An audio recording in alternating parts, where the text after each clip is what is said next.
Guys welcome to my channel. నేను మీ Lakshmi. Tasty chicken curry 10 మినిట్స్లో ఎలా చేయాలో చూద్దామా. ముందుగా ఒక 5-6 ఎండుమిర్చి, ఒక పెద్ద ఆనియన్ని కొంచెం వాటర్ వేసి నానబెట్టుకొని ఇది మెత్తటి పేస్ట్ లాగా చేసేసుకుందాము. ఇది పేస్ట్ లాగా చేసుకున్న తర్వాత కళాయి పెట్టి ఆయిల్ వేసి ఆయిల్లో కొంచెం గీ, ఎందుకంటే ఇది చిన్నపిల్లలు కాబట్టి గీ అయితే బాగుంటుంది టేస్ట్. కొంచెం గీ వేసేసుకొని గీ కూడా హీట్ అయ్యేలోపు మనం ముందుగా ఒక పెద్ద ఆనియన్, పచ్చిమిర్చి, టమాటో కట్ చేసి పెట్టుకోవాలి. కట్ చేసి పక్కన పెట్టేసుకోవాలి. ముందుగా మనం ఆయిల్ హీట్ అయిన తర్వాత చికెన్ని పసుపు ఉప్పేసి లైట్గా ఉడకబెట్టాను నేను. ఆ వేస్ట్ వాటర్ పోయేంత వరకు ఉడకబెట్టేసి ఇప్పుడు ఆ చికెన్ని ఈ కళాయిలో వేసేసి కొంచెం రెడ్ కలర్ వచ్చేంత వరకు ఫ్రై చేసుకోవాలి. ఈ చికెన్ కర్రీ 10 నిమిషాల్లో చాలా సింపుల్గా చేసుకోవచ్చండి. ఇది రెడ్గా ఫ్రై అయిపోయిన తర్వాత ఒక ప్లేట్లోకి దీన్ని తీసేసుకొని, ఈ చికెన్ ఒక 3 days 4 days ఉంటుంది. అంటే ముందుగా అట్లా పసుపు ఉప్పు వేసుకొని ఉడకబెట్టుకొని మనం కావాల్సినంత వరకు వండుకొని మిగిలింది ఫ్రిడ్జ్లో పెట్టేసుకొని మళ్ళీ ఎప్పుడు కావాలంటే అప్పుడు చేసేసుకోవచ్చు.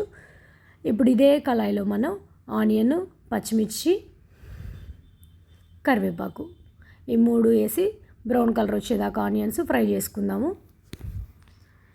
ఇలా ఫ్రై చేసుకుంటే టేస్ట్ బాగుంటుంది. ఆనియన్ ఎప్పుడైనా సరే బాగా ఫ్రై అయితేనే బాగుంటుంది టేస్ట్, పచ్చిగా ఉంటే బాగోదు. ఇది ఫ్రై అయిన తర్వాత అల్లం చిన్నులపాయ పేస్ట్ తగినంత వేసేసుకొని ఇది కూడా బాగా కలుపుకొని ఫ్రై చేసుకోవాలి. నేను అల్లం వెల్లుల్లి పేస్ట్ కూడా 20 daysకి సరిపోను మిక్సీ పట్టేసుకొని డబ్బాలు స్టోర్ చేసుకొని ఫ్రిడ్జ్లో పెట్టేసుకుంటాను. ఇప్పుడు ఇందులోనే ఒక టమాటాని ముక్కలు చేసుకున్నాం కదా, అది కూడా వేసేసి కొంచెం కలిపేసుకొని ఇది కొంచెం మగ్గిన తర్వాత మనం దీంట్లో ఇది మగ్గిపోయిన తర్వాత దీంట్లో మనం టేస్ట్కి తగినంత ఉప్పు, పసుపు, కారం, గరం మసాలా, అలాగే చికెన్ మసాలా పౌడర్ కూడా వేసుకొని బాగా కలిపేసుకోవాలి. ఇది బాగా కలిపేసుకొని దీన్ని మగ్గనివ్వాలి.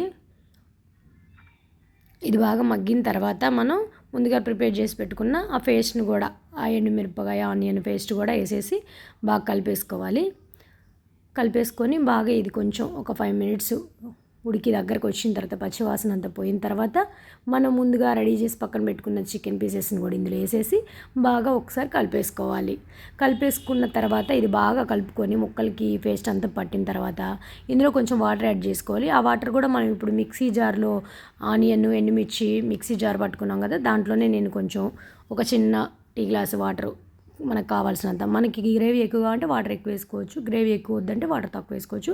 అందులోనే వేసేసి వాటర్ కూడా నేను ఒక చిన్న టీ గ్లాస్ అంత వాటర్ వేసేసి బాగా కలిపేసుకుంటున్నాను. చాలా సింపుల్ అండి, 10 నిమిషాల్లో చేసేసుకోవచ్చు ఈజీగా, చాలా ఈజీ. చూసారుగా, ఎవరైనా చేసుకోవచ్చు, పిల్లలైనా చేసుకోవచ్చు, బ్యాచిలర్స్ చేసుకోవచ్చు.